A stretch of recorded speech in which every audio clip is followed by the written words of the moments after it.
Are you tormented by sin?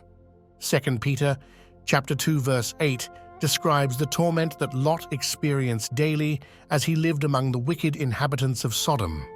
Lot was a righteous man, yet he chose to dwell in a city filled with sin, and the continual exposure to lawlessness oppressed his soul.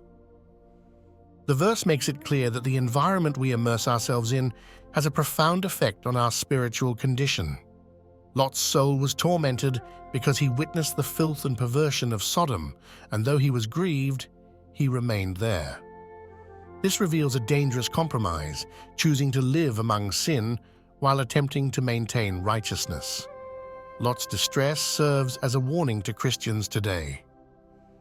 When a believer becomes desensitized to the corruption of the world, their spiritual discernment dulls, and their witness is weakened. 2 Corinthians chapter 6 verse 17 commands believers to come out from among them and be separate, yet many today, like Lot, choose to remain in compromising situations, convincing themselves that they can handle it. The reality is that sin, when tolerated, slowly erodes convictions and leads to spiritual misery. God's mercy toward Lot is evident, yet his example is not one of commendation, but of caution. Lot chose to pitch his tent towards Sodom, as seen in Genesis chapter 13 verse 12, and over time he became entrenched in a city marked for destruction. His righteous soul was affected by what he saw and heard, yet he lingered. The same danger exists for Christians who allow themselves to be entertained by the sin of the world, thinking they will not be affected. 1 Corinthians chapter 15 verse 33 warns that evil company corrupts good habits. No one can immerse themselves in wickedness without consequence. Lot's experience highlights the power of sin to wear down the righteous. The continual exposure to lawlessness drained his strength and brought spiritual anguish. This is a call to vigilance for every Christian. Ephesians chapter 5 verse 11 commands believers to have no fellowship with the unfruitful works of darkness, but rather expose them. Too many Christians today justify their association with the wicked under the guise of outreach or tolerance, forgetting that the call to holiness demands separation. Romans chapter 12 verse 2 instructs believers not to conform to the world, but to be transformed by the renewing of their mind. Lot's torment did not only affect him, it affected his entire household. His daughters and wife were influenced by the corruption of Sodom, and when judgment came, they were hesitant to leave. His wife, looking back in disobedience, became a pillar of salt, as seen in Genesis chapter 19, verse 26. This tragic consequence underscores the danger of allowing the world to seep into the home. Parents who tolerate ungodly influences in their household will reap the bitter fruit of compromise in their children. Proverbs chapter 22 verse 6 commands parents to train up a child in the way they should go, yet many Christian homes are saturated with worldly entertainment, music, and influences that war against righteousness. Despite Lot's righteousness, he lost much because of his compromise. His wealth, reputation, and family were all casualties of his unwillingness to separate from Sodom.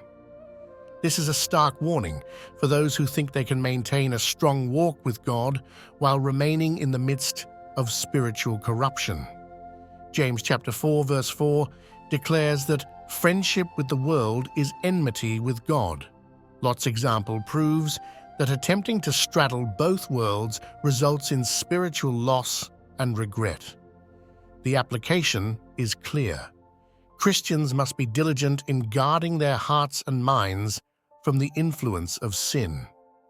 Psalm chapter 1 verse 1 declares that the blessed man does not walk in the counsel of the ungodly, nor stand in the path of sinners, nor sit in the seat of the scornful. The progression of compromise is subtle but deadly. Those who first tolerate sin will soon accept it, and eventually they will be consumed by it.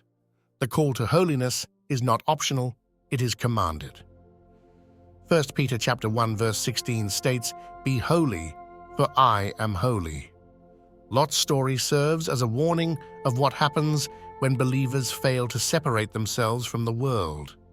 The anguish of his soul was the result of his own poor choices, and many Christians today experience the same turmoil because they refuse to fully surrender their lives to Christ and forsake the world.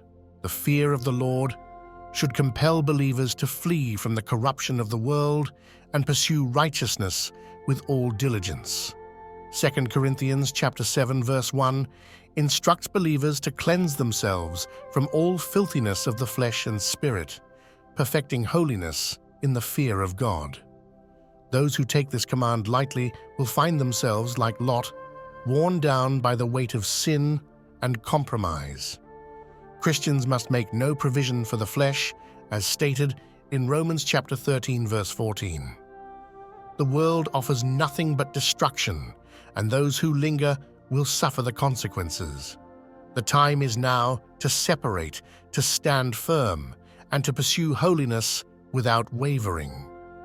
Just as God delivered Lot, he will deliver those who seek him with a whole heart and turn away from the allure of this sinful world.